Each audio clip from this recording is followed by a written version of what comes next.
you'll give advice, you'll say all these kind of, even right now, that's what you're doing. And so, where do you think we need to start changing on that mentality? Because is the answer lies abroad with the coach, or where can we make that tweak? First, I just need to mention this. When we spoke to Dav at the end of the 96 World Cup and we wanted him to be part of some of these celebrations, and he said, no, it's you guys who did the job. A coach is as good as his players. So the players do have a responsibility.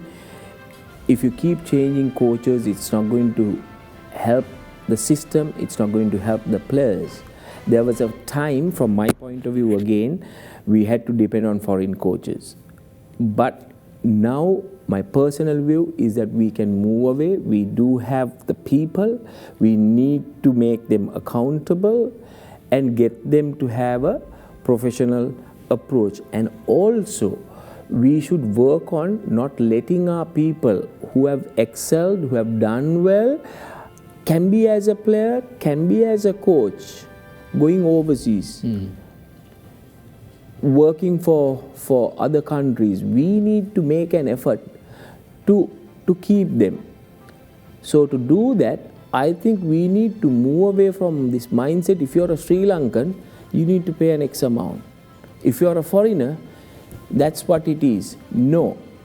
It is a job that will decide what the remuneration is going to be. And irrespective of whether it's a foreigner or a local, if that is the going rate in the sport, you have to make that payment. Because in Sri Lanka, I know my dear friend Chandika Hathurasinghe was here. Everyone was talking about what he was getting. I don't know what negotiations they had. That's personal, right?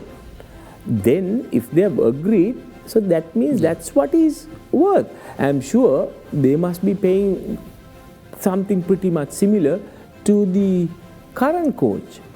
So remuneration also plays a huge part.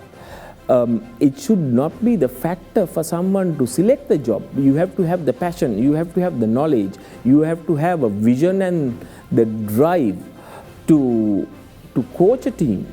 But also for them, they need to be comfortable if they know that they're worth much more if they go and work outside. Yes. And the other thing is, they should not, when I say the administrators, should never interfere in the role of a coach. You have to make the coach accountable.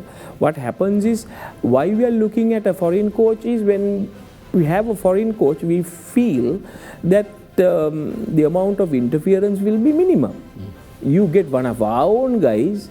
Sri Lanka is a small place. I know when they got to know that we are part of a committee that has been appointed by the minister to see how we can suggest some improvements for cricket, people started to approach me who have been involved in different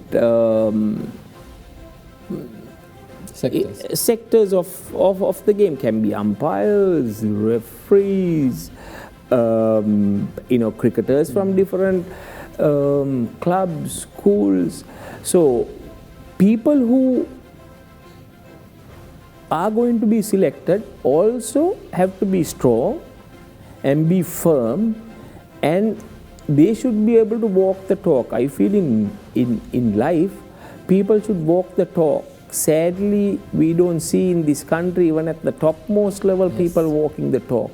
So a coach will command that respect if he can be firm, and then if he can be accountable.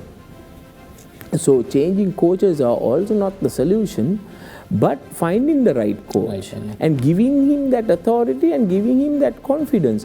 So it's a combined effort, and currently everyone is talking about the coach of the national team, but we need to look at all the other coaches as well. We need to get qualified, good coaches to come and handle all the teams, starting from the under-19 team. I think we've been able to now identify people, but it's just a matter of putting these structures in place. But once you put the structures, don't interfere. If you have a issue, then call for explanation and see whether that's valid. If it's not, then you can make suggestions. But otherwise, how can you make somebody accountable if you force him to do certain things that you feel that's right? So there has to be synergy between the coaches, the administrators, the selectors. I think that is where we lack.